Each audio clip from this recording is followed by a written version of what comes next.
Halo semuanya, selamat datang. Di pembahasan kali ini, kita bakal langsung bongkar langkah-langkah teknis pertama di dunia coding.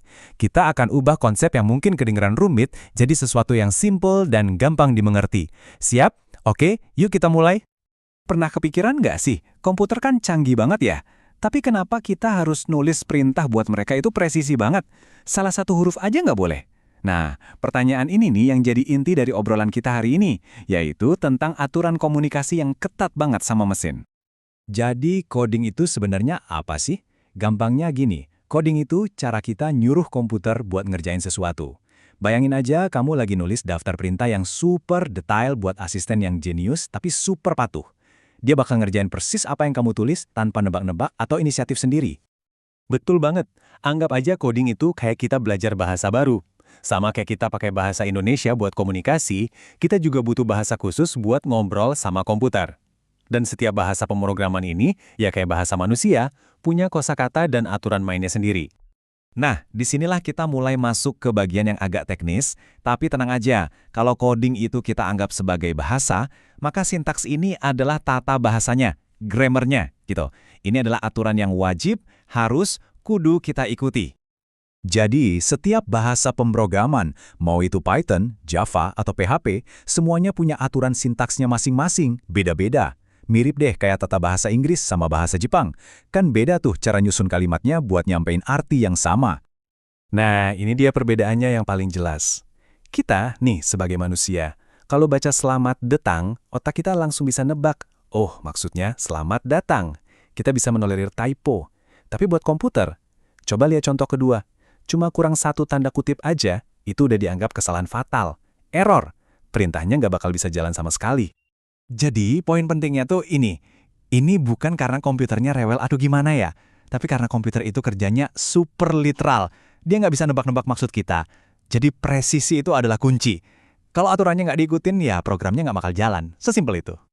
Oke, kita udah paham soal aturan mainnya. Sekarang, yuk kita beralih ke langkah praktis pertama yang bisa kamu ambil. Setelah ngerti konsep dasarnya, apa sih keputusan pertama yang harus dibuat sama seorang pemula? Ini penting banget loh. Jangan sampai kamu milih bahasa secara acak. Coba deh, tanya dulu ke diri sendiri. Aku tuh mau bikin apa ya? Nah, jawaban dari pertanyaan itu yang nanti bakal nuntun kamu ke bahasa yang paling pas. Pilihan kamu harus banget didasari sama tujuan akhirmu. Dan tabel ini nunjukin contohnya dengan jelas banget. Kamu pengen bikin aplikasi Android, coba lirik Java atau Kotlin. Mau bikin website yang interaktif? Nah, PHP sama JavaScript bisa jadi sahabat terbaikmu. Ini nunjukin prinsip dasarnya. Tujuannya dulu apa, baru kita pilih alatnya. Oke, mari kita lihat contoh nyatanya. Anggap aja, tujuan kita simple banget.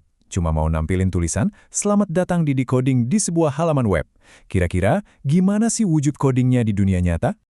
Nah, ini dia wujudnya. Ini potongan kode pakai bahasa PHP.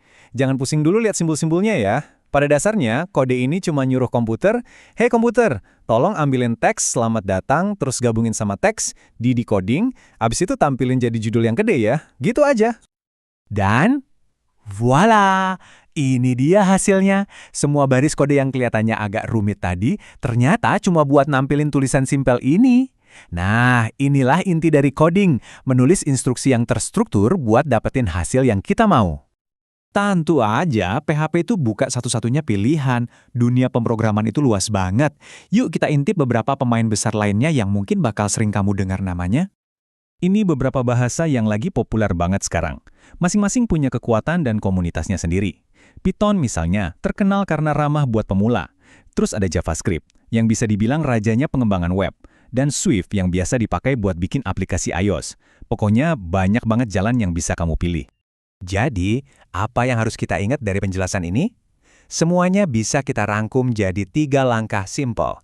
Pertama, hargai aturan mainnya, yaitu si sintaks.